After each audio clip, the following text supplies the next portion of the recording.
Hello, everyone, and welcome to another episode of The Lifting. Today's episode is being recorded on 4/30/25.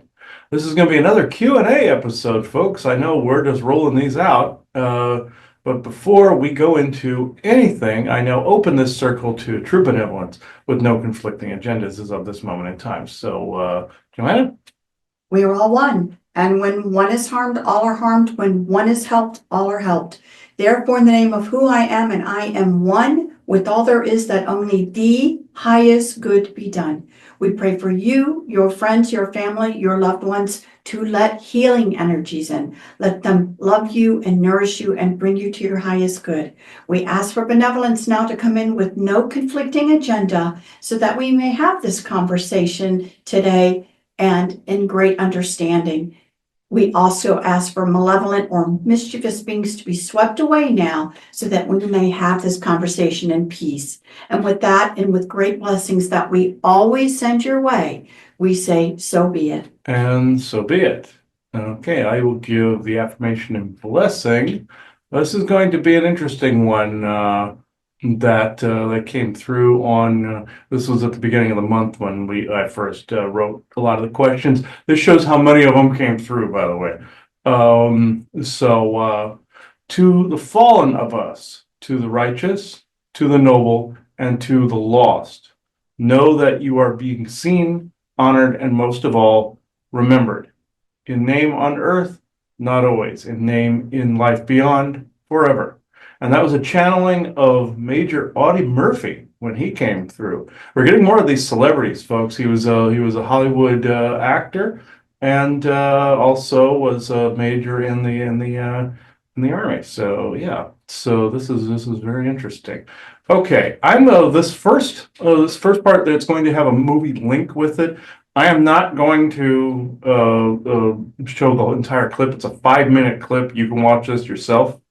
Go ahead and read the question, and I'll tell them what the clip is. Well, it was like I saw this clip and was thinking Ragnar was explaining that he understood the spectacle of fearsome acts. And if people have seen the movie The Gangs of New York, Bill the Butcher haunting monologue Gangs of New York clip, I will put the clip in the descriptor and label it clearly, but I'm not going to play the entire thing at all, or any of it, because it is just too damn long. And if you play more than maybe about 30 seconds of something, they tend to flag you. So I will definitely put the clip in the descriptor. But this is basically where he was, to summarize, where he was talking about a spectacle of fearsome acts to get people to fall in the line, kind of conversation. So one of the most haunting of all the whole movie. So okay, this was Ragnar that gave this channel. Fearsome acts can quell the mightiest of ambitions. Take, for example, a king. He fears to lose his position. Take, for example, a thief. He fears to lose his hands. And take, for example, a murderer. He fears to lose his head. Fear can be a powerful motivator if well used. Misused, it can be the fall of man. Remember this, or fall to your own fears. That was the channeling of King Ragnar Lothbrok. So let's see. Oops. Okay. Where did the question go here? Crap. Okay. All this was I just remember this one. This was about Saint Jude the Apostle, and if the backstory of Saint Jude was legitimate or not. That's what the question was. For some reason, I just put the Wikipedia thing on here, and I didn't put the damn question. Okay. Whether the story about him was legitimate, him being the St. Jude the Apostle. Jude was one of the 12 apostles of Jesus, according to the New Testament. He is generally identified as Thaddeus and is also variously called Judas, Thaddeus, Judas, James, or Levasius. Okay.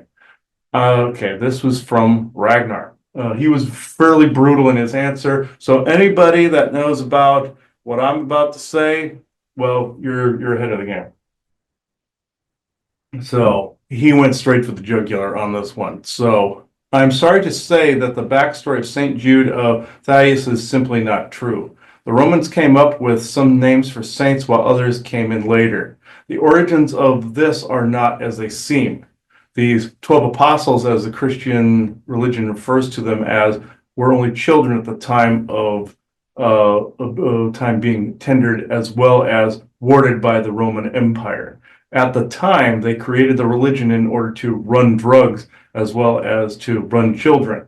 Good came out of it, yes, indeed it did, but also came control and darkness. Remember this, Christ or Christ means drugs, just like the trafficking of today.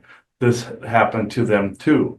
Miracles happen, but so do fake ones. Enlil created that control, but humans then maintained or self-farmed that control. Religion can and does create good in this world.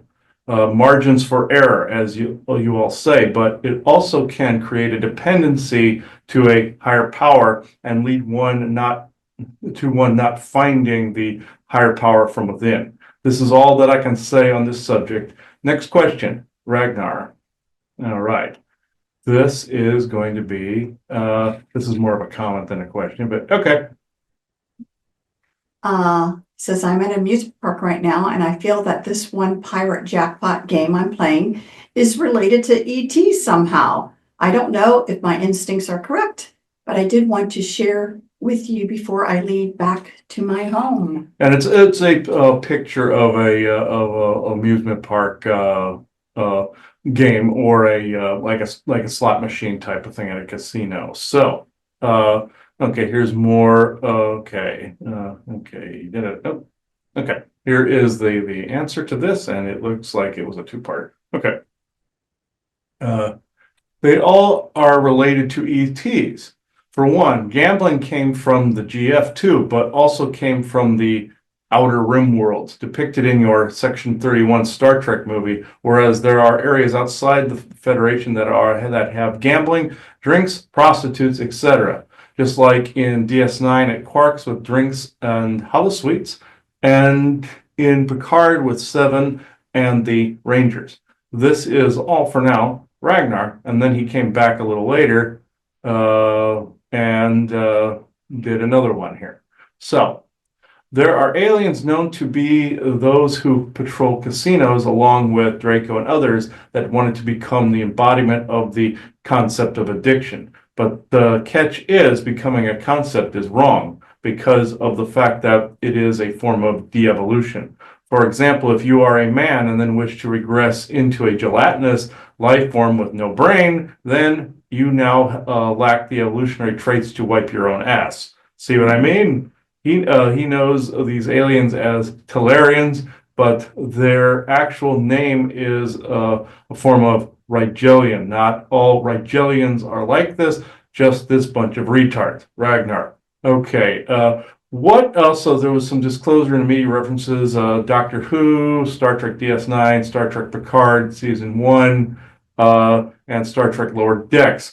What all this entails is that these are all forms of seeing aliens going into some kind of like casino, some kind of just hangout, like a pirate's den, even Tatooine on Star Wars, where Han Solo is just kind of hanging out in the corner there. And you know the cantina sequence and everything that's on there. That's it. That is really what is actually being talked about here. And these are actual, they're basically saying this was basically the origin of a lot of these things. Think Vegas for a minute. Some of the stories behind that were the tall whites, according to Charles J. Hall, and what we channeled about the real New Vegas on a Talk with the Galactics a long time ago, where they settled that area of Nevada just prior to Vegas starting. How do you think Vegas started, folks? So, I mean, they say that it's people that were at these little train stops that started to gamble and they got an idea. Where do you think the idea came from? Other ideas not only come from yourself, but telepathy and from areas of the Akashic and multiverse where people are bringing in. Ideas are sight. You're seeing other realities like shows that they create. You're getting them from somewhere, be them in your own universe or another one or another reality. So this still fits that premise. So we can move on here. Okay, next question. Is there such a thing as DNA activation? And if so, what is activated when DNA is turned on? Okay, this was fantastic. This went on a while. Okay, more of that black font. Okay. Elena here to say that what you refer to as DNA activation is not, and I repeat, not a real thing. Yes, you do have what is called epipogenic DNA, which what is commonly known as junk DNA. In truth, DNA uh, is not junk, is really what she was saying. I thought it said is, but apparently I missed a word there. Okay.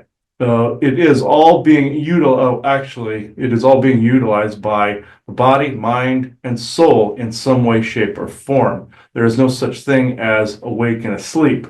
Everyone, and I mean everyone, has a lane to fill. Yes, some people come in with more abilities turned on, but in truth, anyone can perform the psionic tasks utilized by the so-called awake. When someone activates, what is actually happening is this. A perceptual aha moment is reached, whereas there is more of a perceptual clarity taking place between spirit slash oversoul and the human avatar. Since all dimensional states are occurring all at once, one's body, mind, soul, spirit are all grounded in the moment. And in the moment, there is silence. And in that silence, there is clarity. Your body changes a bit because of this revelation, and what people perceive as a Kundalini activation occurs. Now, are there 12 strands of DNA being active activated or active with the 12 chakras? No, I am afraid not. Unfortunately, that message was created as well as propagated by your three-letter agencies, as well as the Orions before them, along with any hedge betting race that wishes to mislead their person slash target. Now, can a good race bet on a persons? Yes, it happens all the time. It is just that some choose to run aground those that want to do good in this world. A series of unfortunate events, if you will. This is what I personally know to be, but there is still more within this field that Chris here still needs to learn. So until then, this is the fullest answer that I personally can give within his understanding of current as well as past events. Elena. They're back to that spiel now, folks. I knew as soon as we were getting into Q&A, I was going to hear that from a plethora of them, that I wasn't seeing things completely. Okay, this one I'm going to have to look at, and I will try to sum this up as best I can. This is a medical question, and I want to disclaimer this before I read this, that I'm not a doctor, we're not doctors, she might have medical background, but this was somebody's opinion, and that opinion was then confirmed by Thorsten. So, just a bit of a disclaimer there. Okay, I will try to sum this up here. While the medical community establishment constantly fearmongers people to get routine colonoscopies for cancer prevention, there are eye-opening things no doctor will tell you about this subject, which could affect your long-term health. Please note, again, I'm not against colonoscopies if there are concerning digestive symptoms involved, but I am not a fan of otherwise healthy people doing routine testing for colorectal cancer, because doing so could actually increase the odds of getting more polyps, colon cancer, and here's why. And I'm going to check real quick to see how many pages this is. And yeah, I'm not going to read this whole thing. I'm just going to sum up what I read before. So it's too long. Okay. So the logic of the procedure is to check for cancerous growths, polyps, and if a polyp is found, it'll be removed during the procedure and analyzed. But as a colonoscopy itself is considered a preventative treatment, the logic is that the removal of a polyp supposedly helps prevent the future development of cancer by eliminating potentially harmful cells before they become malignant. Okay, this is where I'm just going to sum it up because that was too damn long. I read this a while back, the sum up and summary of this was that by basically cramming something up there, you're doing a little bit of damage. One, two, clipping off the polyps. Essentially, you're leaving little like divot holes in there that could cause kind of like basically an intestinal disorder later on down the road, which then also could lead to forms of cancer instead of preventing them. That was the premise of what was said in that. Now, do I think there are narratives out there, before I read what Thorsten says? Do I think there's narratives out there that try to put both a for and against in every single subject out there? Yes. Do I buy this one? I could buy that there could be some truth to it because, you're snipping little bits of flesh in there. I'm not a doctor, but I could also see how somebody could spread disinformation that colonoscopy could work and snipping these off. In that person's justification, they believe that a polyp was more of the intestinal immune system, basically collecting all of the junk and then basically presenting it outward and healing it, kind of purging it. Instead, you're clipping it off and you're clipping out the antibodies. That was the person's justification there. I could see how something like that could be true. We don't know as much as we think we do, especially not as much as some of the galactic races do. So I will leave that to there. And again, this is a channeling. This is not us. Yes. So, and somebody was asking, is this true? Was what I just summed up here. If I'd sit here reading it, I've been sitting there for 10 minutes. So no. Okay. Yes and no, my dear. Thor's here to say that while polyps are considered a precursor to cancer, they are not a bad thing. Think the colon's immune system, quote unquote, antibodies, if you will, of your innards. Now take those away, and you have gaps, holes, and weak points within your lower intestines. This is because you removed the polyp that was that chunk of flesh. Kind of like if you tried to remove a fever sore, thinking you're clipping it off, and you're just taking a part of your lip because it's actually bonded to the nerve ending and all that. So very similar. This is no different than if you removed fever sore or shingle from your face, neck, and or back. Chunks of flesh, poof, gone. And frowny face. Now, can ivermectin fix some of this beforehand? Yes and no. Alkalizing your body, eating right, not being stupid with your body is keys as is proper body talking. Screaming at it to change won't help if you are shoveling crap down it 24/7. Hee hee. A bit of a slam at dipshit here. Now, to cap this off, does the medical industry rake in trillions of dollars on both treating ailments and disease instead of curing them? Yes. And does it create the problems just to treat them? Yes, indeed. They do. Angry emoji. I don't know why they had me put the words in there, but okay. The fireman and the arsonist rolled into one. Angry emoji. Follow your heart, head, and find what your body actually wants. The poisons are not in all foods, just a lot of them. That is all for now, Chris. Winky face, hot. But why they have me label the emojis, I don't know. Thornton, okay.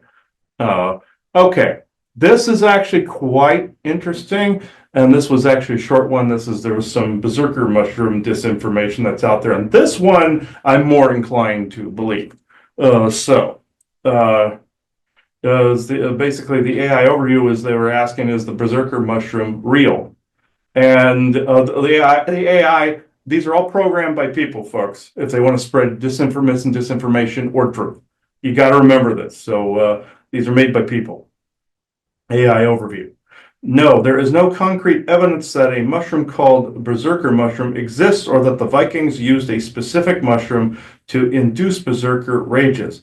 While the idea of using Adamantia muscaria, fly agaric mushroom is a popular myth, historical sources don't support this claim. That is actually false, because before some of the Vikings would go into battle, and now history argues over what they grew it in and how this started and stopped.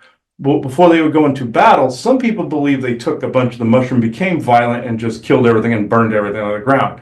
That is the popular misnomer. what they did. Yes, they did use some of the mushroom, and it cleared up their eyesight enough to be more sharp in battle. How they could think clearly and how they could plan out their battles, or when they went to ransack some Christian site somewhere or plan some covert ops somewhere. But how did this work for them in the end? But in this also, a friend of mine who is a historian and archaeologist pointed out the way they actually did it was they fed him to a bunch of it to reindeer and then ate the poop. Which again, then he goes, this is where they got Santa and the reindeer from, alongside Odin and his eight-legged horse and Santa and his eight reindeer, excuse me. And then, of course, the dwarves that built the Bifrost and the weapons of the gods, and those are the worker elves in Santa's workshop. Aside from the Santa story, you have this story where aside from the reindeer up on the rooftop, click, click, click, that's their claws or feet that do that, or the tendons, click. I found that out from Dr. Pohl watching that, by the way, and I was able to historically confirm it. This has also been historically confirmed in a similar way. What has not been historically confirmed is how they processed it. They figured, they fed them to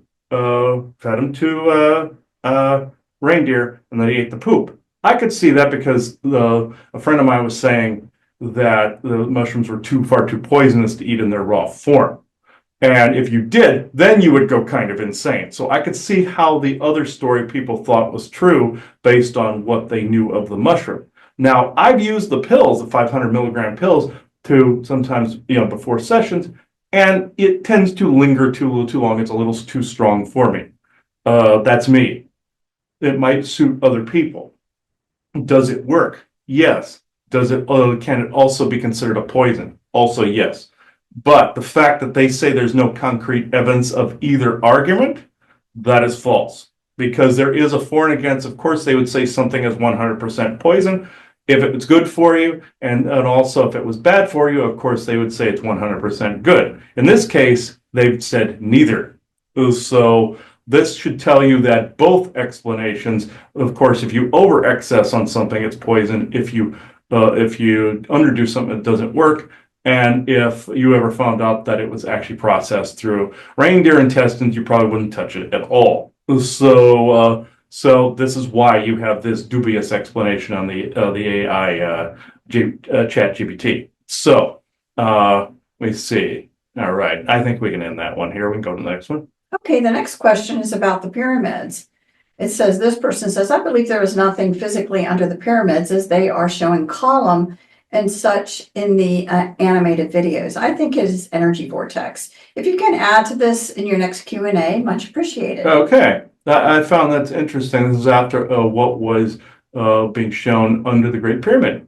Hello, Isaac here to say that there is both in play underneath the pyramids. For one, the power plant operation augments, as well as the original issue, connections from the Atlantean period. That said, there is another dimensional space access point underneath the Sphinx, and the switch to access is under both the right paw and behind the left ear. The switch opens both a door and a holographic space designed to be a dimension within a dimension, just like the TARDIS on Doctor Who, bigger on the inside. So both explanations are indeed correct. Good and fine, sir. Ha! Now, and it was Isaac. Now, yes, so if you go with the teachings of Christopher Dunn, where he said it's the pyramid power plant, back before it was augmented, like what he was saying, towards the Atlantean period, people forget that whole area was part of Atlantis. All the way over into the Sahara Desert, where you have the Eye of Sahara. That was the main city that Enlil bombed the crap out of it during Enki and Enlil's fight, and with nuclear warheads, turned it all to either green glass or sand. It evaporated any water that was there. You could tell that there had been salt water and everything around the Eye of Sahara. With the pyramid, however, it was a zero-point energy device. Eventually, some elven type groups and some dog, the Antiqua dogmen groups and such came along, and also mainly like an elven type or dwarven builder type, like you see in Skyrim with the dwarven builders creating the automatons and such, and the steam powered everything.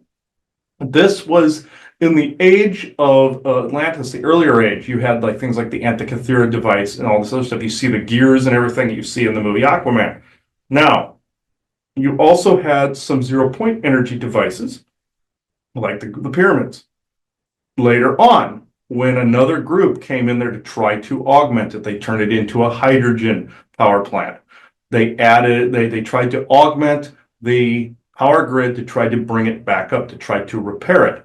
The Egyptians, the regular people at the time, saw this. They thought it was dark sorcery, busted into the pyramid, killed the elven engineers that were in there, tall white derivative engineers that were in there, and then took all the metal rod that was in the center that was wrapped like essentially with compressed granite. They took it and melted it down for weapons. They also all the trenches and stuff that are underneath were for the chemicals to run a hydrogen plant.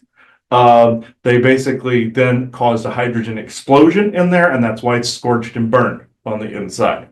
So so what you're seeing are earlier period and augment from a later period. I was roughly about the year, I want to say 8,000-ish, somewhere in there. And it was I believe it was 9,700 BC for Atlantis, and it was somewhere around like about roughly 8,000 years ago was when the augmenters came in there to do it. So it was roughly, give or take. I don't know the exact. I just know it's somewhere in that rough area. Okay. Okay. Here we are. Okay. This is the question. It says, have you or Joanna met or are familiar with Penny Bradley in the SSP when she was 4 because of her bloodline and abilities? Okay. Okay. And I said, I said something, then Isaac said something. Yes, we have. We met her at the 2024 Disclosure Now conference last July, and will again this July at the conference. We also interviewed her about altars. Now, as for your question, yes, I know that people are taken for their abilities as well as for their bloodlines, both for psionic reasons as well as if they can be used for other SSP or alien abductions. That should be and or alien abduction reasons. All slaves as far as I'm concerned. And this is where Isaac chimed in. Isaac here with a short but poignant point that I wish to make. Yes, bloodlines are chosen for these experiments and assignments all of the time, but even those with abilities that just pop up from a possibly forgotten lineage are used, as well as from those that just grow their abilities all on their own. When their oversoul wishes it, targeting then can and or has ensued, as well as recruitment. This is all for now, or this dumbass will go on forever. Hee hee. Winky face. Meaning, when I do these Q&As now, I tend to go through, as I'm getting the questions from people, I tend to go through them immediately while it's still fresh, instead of waiting a while. So this next one I thought was actually interesting. This was a channeling by Michael Jackson again. So you can go ahead and read the question back there. Was Justin Bieber a victim of MK Ultra style programming like Michael Jackson? Yeah, and this was him. You're going to see a lot more from him in future episodes, I know.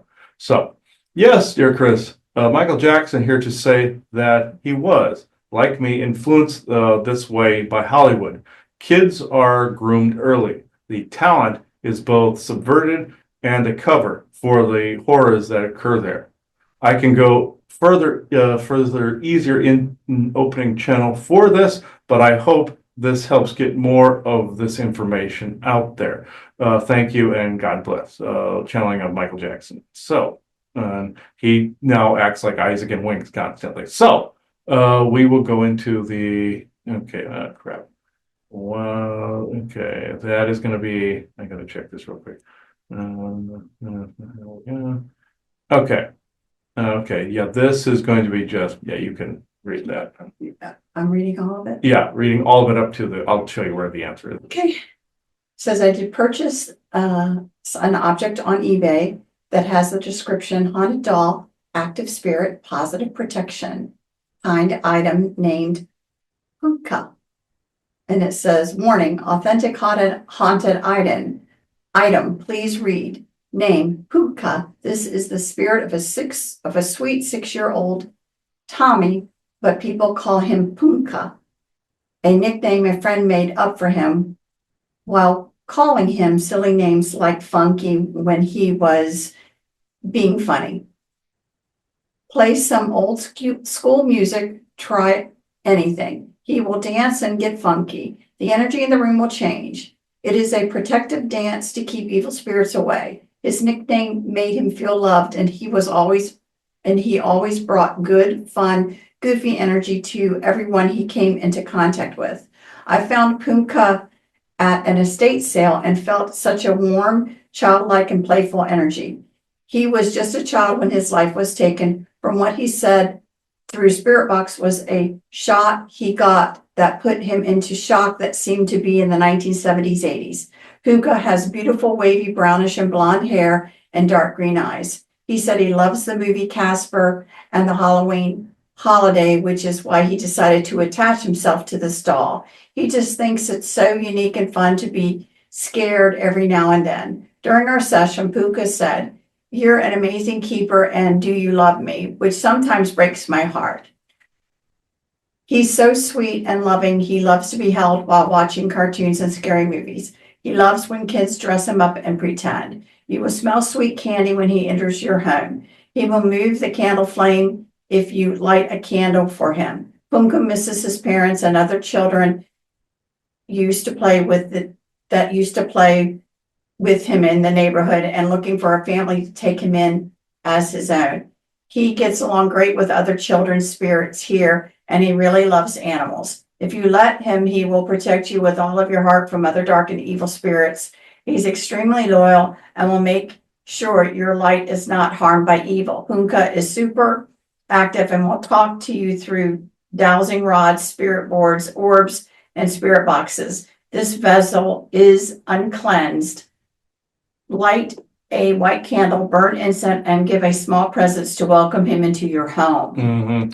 I saw this. Okay. Let's see. And I said this at the top before Isaac said this. And I'll show a picture of this thing too. This is actually, I don't like it when I see stuff like this. I get the feeling that this is an ET. This is an ET with the biological structure of a stuffed animal ghost. Like I was looking for the entity Boo from Nintendo World with the biological structure of a stuffed animal. Hopefully, I'm correct, and it's what I was thinking. It is, and this is where Isaac was saying. Isaac here. This is 3 different things: a scam, a soul trap / binding trap, and an ET type. Dolls and any human analog can be traps for ghosts, as well as demon types, but they can also be conduits for good beings to help children as well. Boo from Nintendo is also fashioned after an ET race. Dimensional in they only translate to the white Casper form when entering into this dimensional plane. That is all for now. Now I will scroll back up here and show what we were referring to here. And it is this thing right here. This haunted doll, active spirit, positive protection, loving, tangible. The thing is, if it was the spirit or a ghost of a small child, why would you want to keep them in this? It's different if a being, like what we've talked about in the past, comes into a doll or a sewn item like our friend Susan makes with no knit Sherlock with her dolls. She has shungite in the center of them, and this assures only good comes into them. It's one thing if you have an active conduit, like I've said back on our Portals episode and Doorways and Dimensional Spaces episode years ago. Having that dream where I saw a girl going into a closet like Narnia, the witch lying in the wardrobe, and she would clutch this doll where beings from a good dimensional space were comforting her in a situation where she was in an orphanage with an evil nun. That's how my dream went. This, however, this is something that's sold on the market like a Ouija board. I would avoid these things like the plague, personally. That's me. Yeah, Well, it's hard because it's kind of like, helping a child have an imaginary friend, let's say. yeah. But there is a good chance that then an imaginary friend is coming in and Is may stepping not into it. necessarily be for that child's best interest. So, Also, here's option 3. The child believes there's an imaginary friend in there. What do they create? A tulpa that is actually a thought form, a tulpa thought form that creates or co-creates an actual consciousness in there that was actually started with them, like the movie If, for instance, like imaginary friend. Things like that. That has been known to happen too. So it's the kid's own abilities that are being reflected back at them. So this is to be avoided, but also at the same time, if a child wants to imagine, there is a lighter side to this. So we can go ahead and go on to the next one. okay. The next question was Asclepius the Greek god of healing and medicine, and Vulcan god of fire, forge, and volcanoes, master craftsman, and is associated with blacksmiths and metalworking? Are they related to Poseidon? Yeah, Asclepius or Asclepius, the son of Apollo, I believe this is so, and Vulcan, the Roman metallurgy god. So, or volcanic god. So, Isaac here again. Asclepius is related to Apollo, god of the sun, also an aspect of Enlil. Next, Vulcan. He is not related to Poseidon, but is related to a titan of the earth that was and still is a master craftsman, a volcano titan, like Pele to be exact. Lapius was the name I just had to had her look up. Let's see. What did he say? Oh yeah, Lapius was the name I just had him look him up, meaning me. Excuse me. This is Vulcan's father. Hephaestus was not Vulcan, nor no matter what the history books recorded. Next question, Isaac. What he was trying to get at is these were mostly Titans, and if people watched one of the latest GICs that we've done, this was about Pele and her son Maui. Very similar connotation with a rock titan. You can watch that GIC episode. Go to gic.show or www.galacticintraversalconsortium.com. All links in the descriptor. You will hear about Pele and Maui, you're welcome guy from Moana. So those were on the rock did the voiceover for. So. Oh, this question is kind of a simple one. Is Medusa benevolent? Yeah, this one, the answer went on a long time. So actually, there were 2 answers on this one. Okay. Now, not now, she is not. LOL, wink. Isaac here to say that when Athena gave her the transmutation, this in turn created a whole new species, the Gorgon. Part Draco, Naga, and ancient human, this witch of sorts could indeed turn men to stone, and a few women too, wink. If you know what I mean. Ha. Huh? How this occurred was exactly how Lot's wife turned to a pillar of salt when looking back at the destruction of Sodom and Gomorrah. Her energy was evaporated, and all that was left was the salt. Nuclear energy and rapid looshing can do that to the body.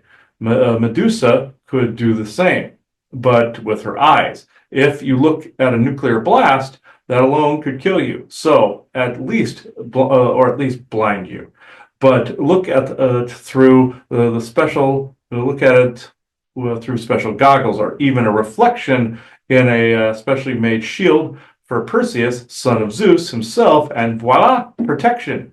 Medusa could survive being radioactive because of the Draco gene. No one else could. Just like the Skrill in Marvel's Secret Invasion, their leader could withstand high amounts of radiation from Chernobyl's broken nuclear reactor. Next question, dumbass, Isaac. Okay, this was actually part 2 to this. Also, to add this, since Zeus and Enlil are one and the same being, Enlil used nukes on Atlantis. Athena, his daughter, used nuclear fusion, magic, and alchemy to mutate power Medusa into the form that everyone knows her to be as today. Nuclear fusion is the same as using the arc forge because of the fact that they both represent infinite diversity and infinite combinations, meaning nuclear mutant nuclear mutants, mutant has a gene that are now not filtered from both dimensional and multiversal mutations. Same goes with the Arcforge, but ironically, the Arcforge is safer to use. Wink. Ha. Next question, Isaac. Okay, next one. Okay, it says, also, do you or Orlek or Isaac or anyone in your circle know any good beings out there who might share Christian beliefs similar to mine, that there's a higher force out there, or share any Jesus beliefs? I'm sure there are good beings out there who share my beliefs, and I'd love to meet one. Right. Isaac here again to answer this question. Though there are people out there that they're in the galaxy that believe in a higher power, most, if any, see it as an overall energy frequency and not one to be worshipped. There are no Jesus worshippers out there in the galaxy unless they are running a scam via a human channeler or they are selling something. Sorry. Next question, dumbass. Ha, wink. Isaac. But I will contest this a little bit. There is a group, a galactic group of Mozen here on Earth that are Witcher types. They are essentially exorcist types, and they are basically the other half of the Catholic Church. You saw the movie The Pope's Exorcist. If you saw this, you saw what that actual faction does and looks like. I won't go reinvent the wheel because we did 2 episodes on this. I will put the links below. By the time you see this, you'll have seen episode 2 of when we channeled Father Gabriel Amort. So that is the closest thing I have ever seen to what you were talking about here. And it's a group of Mozen mixed with humans, in fact. And add the Witcher in there, and you pretty much got him. And Jedi Order, and you pretty much got him. So, and of course, the ending of the movie was an organization under the Vatican, in the Vatican Library, that was like a secret society. The Society of St. Peter. Van Helsing had the Order it was the Society of St. Paul, and the Van Helsing had the Order of St. Peter. Same thing. I will go to, that is the last one. And so just to add to that, what your contribution is to this is that some of the beliefs within the Catholics about demons, about monsters, about things, that's where this group comes in. Yes. About the legitimacy of the story of Jesus Christ, they don't necessarily involve themselves. I don't want you to think the Mosens are thinking that, but they definitely, the totality where there is evil in this world, there are monsters in this world, where those things exist, yes, then that's what they are a part of trying to help remove. Yes, and we explain this more in depth in those 2 episodes. If you go to the Real Pope's Exorcist one and also essentially the next one where we channeled Father Gabriel Mort, you will actually hear what he had to say on the subject. So I found it fascinating. I thought it was pretty cool that there's another sect out there that is actually a legitimate form of the Catholic Church and not the power mongering side of it.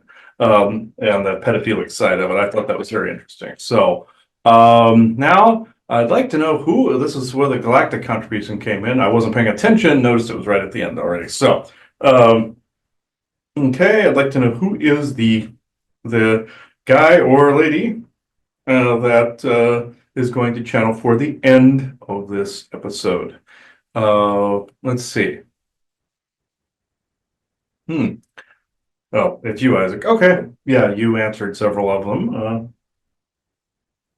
And a lot of these were, a lot of these were back at the beginning of April that these were answered. This is how many we've had come in. And as of today, within the past 24 hours of the time of this recording, we had 18 of them come in. So keep them coming, folks. And from different people. All right. And we do write some ourselves as we are curious about something as well.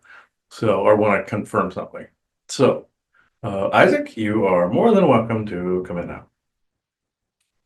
Yes, as soon as I shut up, yes. Okay.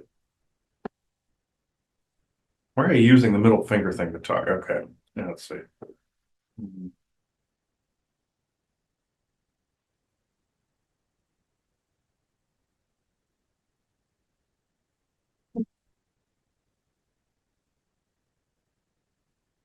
Yes, this, of course, is Isaac. The questions that were answered were actually very, very interesting. They are an eclectic bunch. Some of them are, well, of course, galactic history, while other ones were more modern day. This is the mix-up that you want. You want ancient and new. It may seem like it's all over the place, but I would recommend scattering chunks of these throughout every Q&A that you do, having ancient and modern. And if anybody listening has anything curious about ancient and modern, no matter what the narrative is, no matter what the whole concept is, no matter what, send that in. If you are questioning a particular narrative, please do so. Question all things. Now, they won't always comment on people. Now, if it's a part of public record, you really don't have any, there's really nothing wrong. But no name dropping, just of the concept in general is what I would recommend. Now, of course, ancient names, nobody cares. Somebody like myself would have to contend with those guys. I'm just saying that if you have questions in regards to that, this is what he was not thinking. You two weren't thinking yet. If you have regards to certain concepts, this is where, how am I put this? This is where the trend is going. The questioning of all aspects of these things. That is the logic side, where the intuitive side comes in. Is then you merge those two sides and forge critical thinking. He always likes to say, grounding yourself, grounding in your I am presence within new perspectives and perceptions, taking the better part of your oversoul and better part of your avatar and grounding in the I am and new perceptions and perspectives. That's a mouthful. Let's just say ground. We'll just put it that way. Ground. When you ground, you'll be able to see things more clearly. If you have a concept that you're wanting to question, by all means, send this in and somebody like myself will answer it. If they're knowledgeable, they'll answer it. If any of the other dumbasses out there are knowledgeable, they'll answer it. So I will go into questions. Yeah, I was hoping we could talk a little bit more about the question regarding of DNA activations, because, you know, we've spoken about it before, but I personally would like to make sure that my understanding of it is correct. So I'll give you a little bit of what I understand, and then please fill in the rest or correct or whatever you feel you need to do. So my understanding is that in general, as we said, there really isn't any junk DNA inside a person. You know, everything is being used. And then when you expand in frequencies, more of different things become available within your own personal DNA. And so it's kind of an interesting thing, because if you're not at a certain frequency, no one is going to zap you to be able to all of a sudden bring in more information, because you're not at the frequency yet, but it's the frequency you are at. But in a sense, it's like an activation, or it can seem that way, because when you hit that frequency, what is within you already just kind of cuts on. Let's see, memory is frequency, frequency is memory. You see, like your benevolent Akashic record, when you have at a certain frequency, you can access these things. No different than running a radio dial to a particular number and or channel. You see, a satellite or regular radio station. Same difference with this. All things are frequency. It is not that you're activating; it's already there. You are just perceiving it via frequency, and you now have access to it. There's a difference. Exactly. So again, so people that are going necessarily to get an activation, nothing great may happen, because, you know, you actually have to expand yourself to hit a frequency. Now, and what you need, obviously, working on yourself and different things are what expands yourself. Now, on the flip side, there have been plenty of people that have talked about that they feel they had activated something, and then somehow it was pushed back down, and let's call it deactivated, let's say. No such thing. So can you expand that? Because I know a lot of people feel that they have like the Kundalini experience, and then all of a sudden it's been stripped from them, or something has happened. No. No, nothing is stripped. Can something be suppressed? Yes, like memory suppressed. As I said, frequency is the memory is frequency. So within this, the dial got switched over to another frequency. Therefore, you felt like something disappeared. It's always there. It's just like the true benevolent source creator energy. It's always there. Spirit is always there. They're messing with people's perceptions and perspectives. They're basically throwing up illusions, like with V2K and all the rest. That people are saying, oh, they're disconnecting people from true benevolent spirit. No, that is impossible. They are basically changing your perspective and perceptional point and the frequency by which you are accessing. Therefore, you think the other thing has vanished. Spirit and your benevolent soul family is always around you. Do not doubt this for any moment in time. Just like when he feels there is interference where he can't communicate with me, Elena, Bessa, Forest people, or any others, they can hear sometimes unless something's interfering with them if they're on Midgard. Now, I'm on Lanulos or Elena and Vessa, but we're transmitting through his communication arcs and other points he doesn't see. Just because he doesn't see doesn't mean it isn't there. Just because you don't see, hear, smell, or taste it doesn't mean it isn't there. You have not lost anything. There's psionic dampening around, therefore flipping the frequency. Therefore, you have not lost anything. What you were expecting versus what you got is different. Oh, I want to feel like I did then. Now, how do you know that what you felt then was legit or not? How do you know that that wasn't for that moment because the frequency you were supposed to bring in at that time then led to other things? People think that it just fizzled out. People also forget the New Age movement was created by the CIA and all that, but it doesn't mean that certain energies, aside from them trying to separate you from your emotions like a friggin' Vulcan, or try to snip anger away from you, or claim only half the equation of the yin yang. That was all wrong. It was designed to separate oneself from oneself. The Orions did an earlier one with celibacy, where people snipped off their sexual drives thinking, oh, I snipped my darkness off. It wasn't dark to begin with. They associated with Lucifer, thinking all carnal pleasures were dark, and then piety was and pious nature was somehow light. That was the church manipulating things in an earlier period. With the Orion influence, even further back with opulence and all the opulent behaviors, thinking, oh, hedonism and all this, got separated from the more ordered self or the more pious self. Therefore, it's a yin and yang when you didn't need one. In this, I will go back to center here. With this, it is just your perceptions of what's around you that is actually being altered. As you expand those perceptions, you see everything in the world around you. It's like that ending to Star Trek Next Generation when Picard realizes the paradox anomaly, and Q said you had options you had never considered before when you realized one fact. Knowing and having premonition and memory that allowed him to access all the options of how to fix the anomaly and or problem. You see, it's think about it this way: would this self of yours be recognized by your teenage or 20s self? Probably not, because as you go along, you're changing perceptions and perspectives. Now, your younger self would go, God, what happened to you, kind of thing. You just became an old fart, whatever your younger self would say. Because it's a perceptional change as you go along. This is what is going on with the Kundalini activation.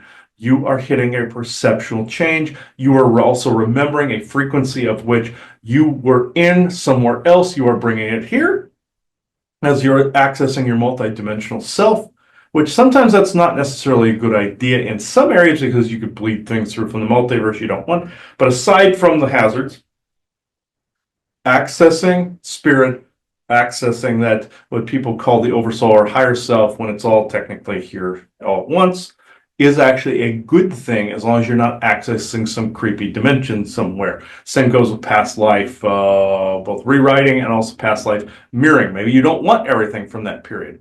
Also, people that tell people they were celebrities, and yes, some actually are. There are some that you've come across that actually are, but most of them are not, and they're just accessing that information within the, you call it the Akashic grid, but it's the True Benevolent Akashic record and Galactic Akashics or True Benevolent Earth Mother Akashics, whatever you want to call Back on track, though, what you are activating is just your perception and perspective alteration to access that frequency by which then that overall information is then attainable.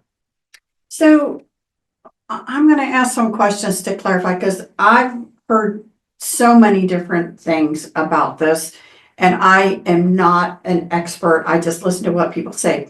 It's when people a lot of times talk about the activation of their Kundalini and all of this stuff, it always seems to be sexually oriented, like a sexual, like an orgasmic, like something like that. And then again, it seems to be something obviously that you can't stay in that state. But I'm not trying to Debbie down or anything. But when people say that, I wonder, well, is that what happened? Or God forbid, some you have fairies in different ones that can put you in that state, and they're not for your highest good. Not all, no, there are some that are, some are they're not, but. Because it kind of ruins your ability to be with a regular person if you start getting into the energies with certain types of beings. That's what I mean by that. Oh, yes. A lot of fairies are from our world. The land of Tirnanogan and Lonulus are essentially the same. And this is also why Gene Roddenberry wrote the Dilton race in as a type of fairy as well, where Kirk had to enact a celibacy policy on one of the characters for that particular reason. That was a true concept. That could actually harm. That's why your character of Captain Decker fell for the other lady, because he automatically got a whiff of that pheromone or that energy, and it ended up never wearing off, you see. So this can be a danger. If you allow it to be, but if it's supposed to be, if it's something that you're supposed to connect to, by all means. Now, what people sometimes are feeling with the sexual portion of this, like the intenseness, sometimes it's one of these things. Sometimes it's their own self coming back online. They think like their root is dead or something like that, or they were pushing that away because they were hurt by a guy, girl, whomever, a partner, and they're pushing it away. But your energy always wants to, and your mind and your heart and your intuitive side and your soul wants to always return to a state of balance and wholeness. It's a return to balance. If it's overblown, which means it's been either suppressed too long and a predatory entity is preying on it because you've not accessed it or thought it was bad, therefore it got shoved over to that side and made you vulnerable because you were not accessing a true portion of yourself, or you're not acknowledging if, like, say, if you're gay or whatever, or lesbian or whatever, you're going with societal norms and you're snipping off a portion of yourself. Therefore, it leads to that kind of attack too. You're denying part of yourself that is there. Now, one more point though is sometimes it can be a good thing when this activates and people get embarrassed and then they shove it away again. They automatically go, oh, no, I shouldn't be thinking that. Why not? If it's not a creepy, incestuous thought that some evil witch somewhere has put in your head, if it's not that, what are you bitching about? If you've had one of the greatest orgasms you've ever had, nothing to bitch about. What you bitch about is if someone's trying to warp that. If someone is trying to fuck with it to the point that all you get is the creepy, that is worth bitching about. Other than that, it is changing your perceptions that your body and your soul and everything and spirit is trying to tell you. Don't castrate yourself. That is what that's trying to tell you. But other people go, oh, I've entered a celibacy stage. Okay, why? Because you think that you're focusing now on your soul. Your soul wants to have sex while here. So why not do that? Souls enter this form sometimes strictly to do that. Just keep that in mind before you follow older practices without looking into a revisionist or audited version of said energetic practice. So, and one last question regarding that, because when I hear people talking about this, and let's say you're saying they rebalance their sexualized self, maybe during this process, and that's why they had this Kundalini kind of, orgasmic kind of thing. But you don't in those situations. But you don't stay in that heightened state. I guess what I'm saying is that I think people are thinking that sometimes when this happens to them and this balancing occurs, they're supposed to be feeling differently or feeling something like euphoria all the time or something, or walking around like that. And I'm like, I don't get that. I don't get what people are thinking. Because they put a high expectation or standard on something that's impossible. You cannot be in an overdriven state forever and ever. It is good if you have an active sex drive. It is good if you're active with your partner. It is good if you're energetically balanced. But people want this happy, euphoric state all the time. Not only is there cyanic dampening out there right now, causing the deep depressions that imbalances, but to be all up here all the time and have that blissful state, no. Because that is not part of the earth life 100% of the time. You are on Midgard. Of course, you're going to go through life as with some of the mishaps, pitfalls, and stupid shit that happens. The important thing is don't let that get to you. Remain in a balanced state, but still feel the emotions you're supposed to feel them. But that heightened state that you felt, that was all of that coming online, no pun intended, with others, as you had your awakening, quote unquote, or again, perceptual change. Of course, that's going to rush, but then it balances. Then you will have your moments in your life where you have those you call them aha moments, but having that revelation or having that beautiful connection with people. Of course, and if that stays longer, great. Of course, you have that connection with somebody. That never changes until it's supposed to. Or if it's been interfered with enough, of course, it's going to have to redo through a rebalancing. But to be in that heightened state all the time, the blissful state all the time, if you are experiencing this in your life right now, you're either in a timeout lifetime, or that's why you came in to not only give yourself pleasure, but other people. Just saying. Other people out there, they are beautifully blissful. In nature, it's good to be grateful and thankful about being in nature. Absolutely. You're supposed to be happy about things and heightened states for things like that. But then you also have your responsibilities. You also, those people that I'm talking about, he's seen some blips on Instagram of ladies being out in nature. Yes, but you have to decompress. If you run around naked in the desert somewhere, I am fully supportive of that. Besides, I hang out in the desert and watch them like a creeper sometimes. So do the two ladies. They will deny it all they want. But, especially in Valley of Fire, by the way, they've had some ladies and photographers out there. But anyway, more than just a couple of groups.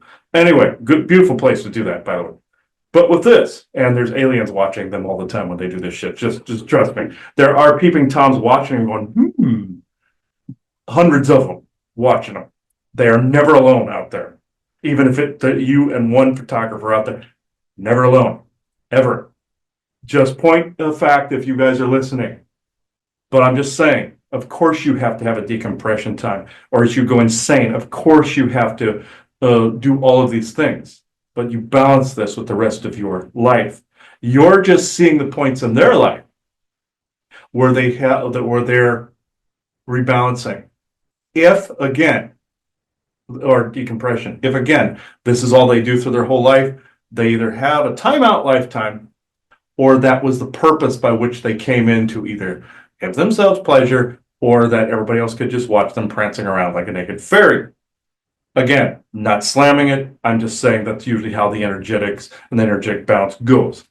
So then there's both things going on. You probably have people again that maybe some oppression or something has kind of dampened it again. It may need to be rebalanced, but it sounds like also there's the possibility there that you're perfectly fine. You are rebalanced, but you're thinking you're supposed to be in a state that it's an expectation that it's supposed to stay that. Yeah, and it's not, and you're perfectly fine. Yes, you're perfectly fine. You think something's wrong. Yeah. I think that's important to talk about because I'm always like, I think people sometimes are perfectly fine, but they have this expectation that I didn't think was truly accurate. It's not realistic. Okay. It's not realistic to be that way. Of course, you have to have the balance If your pendulum's swinging too much, you're out of balance. If you're imbalanced, of course you need the decompression time. Prance around in the desert naked. Don't care if that's your thing, or whatever your thing, your passion and creativity happens to be. You're in that moment of non-time. But can you remain there? It's not practical in an environment with so much stimulus. It's not practical. You have to balance that in with all the stimulus. Of course you want a happy life, and I hope you get one. Doesn't mean you're not going to run into an asshole here and there. I can't promise you won't. If you don't, you are a lucky bastard at that point. I will end this here. Do you have other questions? No, I appreciate that. And the next, again, I think it was great that when someone, again, that whenever the conversation of religion comes up, especially the Christian one, I was really glad to see that someone tried to point out, because I believe this, you don't throw the baby out with the bathwater, because there are positive things, that can happen within a fellowship of people getting together and doing good things.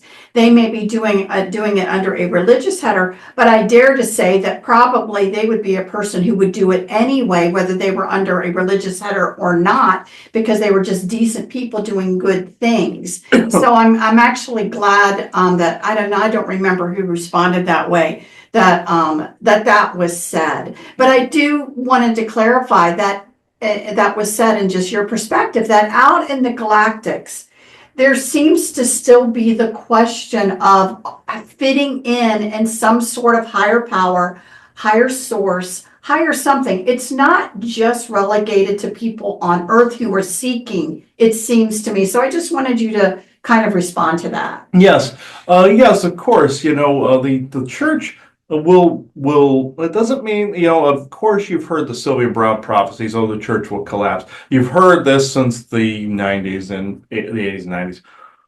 Will what you know of it collapse? If Father Mort has his druthers, yes. But it doesn't mean community churches will go away, Jesus worship or not. They will have to learn that part on their own. You could show them the actual history, proof of that history. It will still take at least a couple of centuries to be righted. That said, the community churches, the community areas where people have gathering places, if you did not have these, you would have people being stagnant, staying in their house, watching pornography. And this has happened, especially in 2020. Again, then the entanglements they're in. If you also you have communities where people can gather and do things, great. Community centers, great. You will start to see this actually increase. Before the economy rights itself, a little bit before, I don't want to say long before, but a little before all the shops come back, before all this rights itself, before it returns to a heyday or has a renaissance, you're going to see more of these community areas pop up. People will start to see what they want, what they do not want, what they feel time has to revert back to, because you even saw AJ from the Y-Files saying he was a kid and went to a mall and saw it bustling, and now it's all dead. This won't last as long as people will think it will. It will change. It won't be exactly like it was then in the heyday. It will change a bit and it will transform, but what will precede that, the sign you will see before any of that has a revival, will be these communities and churches and community centers get a revival first. This is where it will start. And again, there's nothing wrong with community. There's nothing wrong with getting together to do good things. People have to know what they're doing it for before they go back into doing the rest of it. Right. In a capitalistic way, and before that happens. Exactly. And I think that's the one thing that I can say that people started to realize during this medical catastrophe, that they really are communal beings and they want to be with each other and they want to help one another. And that taught everybody that taught everybody that what that evil did to them taught them what they then were without. Right. So again, I would say that there's going to be a transition because people also want to know what really the truth is. There's that desire of really wanting to know. And so people are going to be open-minded, some will, some won't, to be able to change, but they're not going to lose, I feel, they're not going to lose the goodness side of what some of these fellowships and the churches have done. Just some of the domination, fearing, and those types of things will go away, and maybe good things will really keep its place. Where again, people can come on a day, bring their families, get together with other people that they know are kind of good and like-minded, be together, fellowship, and so again, I hope that everybody isn't so angry with, let's say, what they feel are the lies of the church, that they can't see that there is goodness also there, and you want to keep the good and of course get rid of what is been used for domination and control, let's say. And it's important to get rid of that. Of course, oust it wherever you can. I'm not saying be a vigilante and go off and start burning churches. That's actually happening right now. It's being trying to be kept quiet by certain communities, but it's actually happening. I'm not saying go that far. Do that in your thoughts, whereas you're getting rid of the lies and burning that. The energetics of a place like that. He likes to say the bad guys put an attachment on the light body of a building. It makes it sick or makes it kind of clandestine towards a certain purpose, or tries to dumb people down or what have you, kind of like a Borg type of collective type thing. You burn that part out in your mind and in your heart space, and you can transform the building in not to a place of worship, but a place of gathering. That's a different story. Worship will go away, gatherings will not. Good. And that makes me happy because we are communal and, we don't want to be separated like that. So I don't have any further conversation related to the Q&A today, unless there was something you wanted to point out. No, this would be it. Just be careful how many of these you do in a row. They are getting noticed because these will be the episode type that takes the cake. Because it's being inclusive, not in a forced or rotten way, like you're seeing forced inclusivity, DEI. No. No. It is being inclusive of all ideas. This is why this needed to come back. This is why he was being zapped or programmed or whatever he wants to call it to not bring these back, because these are actually the more important episode types, and these need to keep going. Even if I wouldn't say abandon any others. Of course, you have the Q&A in all types, from your GIC to your conspiracy sector to your the world of Sasquatch and whatever anybody wants to talk about. Them GIC, Odin wants to foam at the mouth. I really don't care for a couple hours. Great, absolutely great. You can adapt all types of the franchises to this particular format, which you're already doing. And that type of format takes the cake, because this is the current trend. Question and answer is the current trend because people are hungry for information. They want it in he calls it 3-second goldfish memory, but they want this. They're hungry for this type of information in spurts. Then all you have to do is just tell them to go to the other places for the expanded conversations. This is true of anybody doing any podcast, any form of VTubing, anything like that.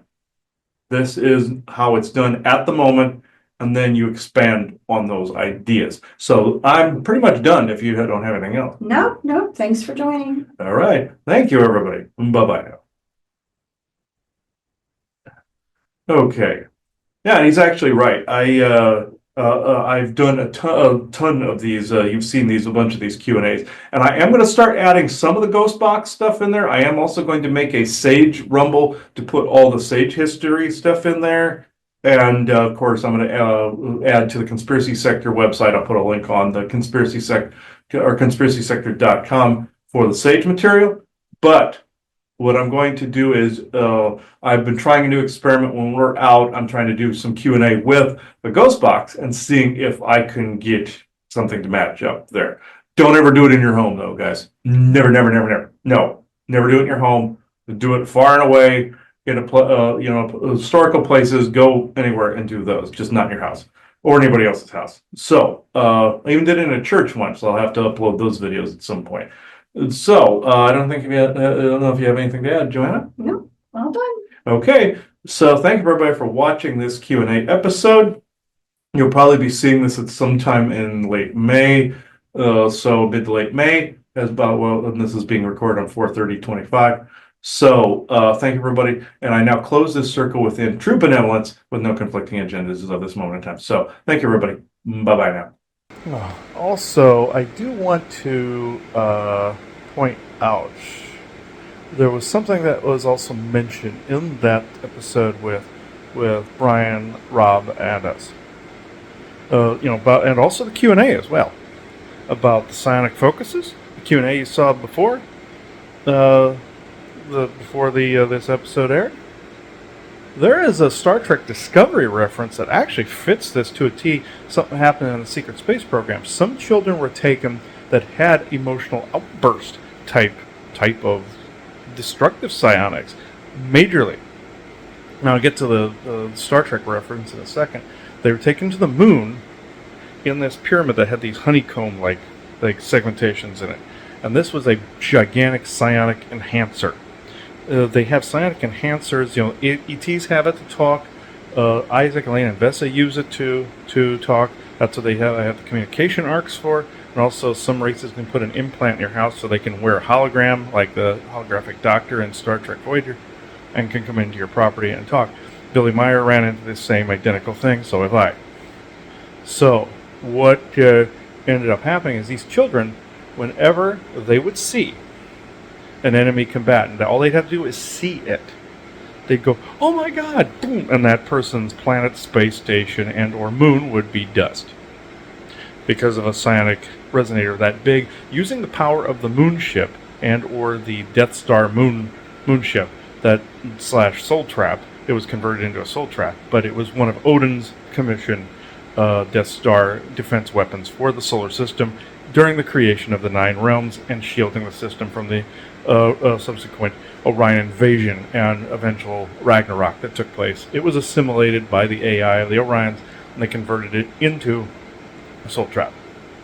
Saturn II, even though he filters a lot of the negative energy coming into the system.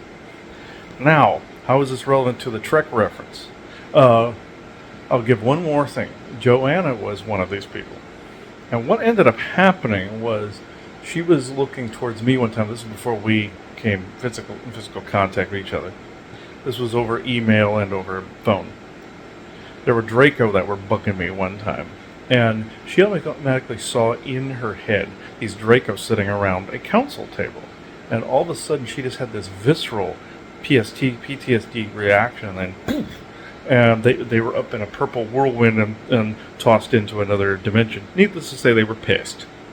It's like Marvin the Martian, with the P-31 space modulator, and it's really a dynamite stick. He goes, "Oh, I got it back," boom, and then it blows up in his hand. You see a tower in the background going. Ugh. That's what that reminded me of. Anyhow, and Mars was accurate to this. Draco, Martian, German. You get it. That's the joke reference I was given them by Isaac because of the fact that they are a joke. And I've said the way you beat Nazi ideology is you consider it a joke. I always say, like when I called the Nazi lieutenant and his commandant Hans and Franz in the secret space program, make jokes out of them. We want to pump you up. I do that to them to make them look retarded. Like people made a movie like Iron Sky 1 and 2. Made him look retarded. Great. I didn't like the movie, but make him look stupid. The way you defeat that ideology is make him look retarded. And I cannot express that enough. But the reference to this was Star Trek Discovery. They were trying to figure out what created the burn, what destroyed all the dilithium deposits everywhere, and ignited them. And any ships that were pre-burn were fine. But during, boom. What happened was there was this kid on this one planet that was dimensionally oriented and it was like a nexus point, but it was loaded with dilithium deposits that were unaffected by the burn. This was ground zero because he sees his mother die as a kid. He has high psionic abilities. He's like, ah! And that fear rippled across the galaxy.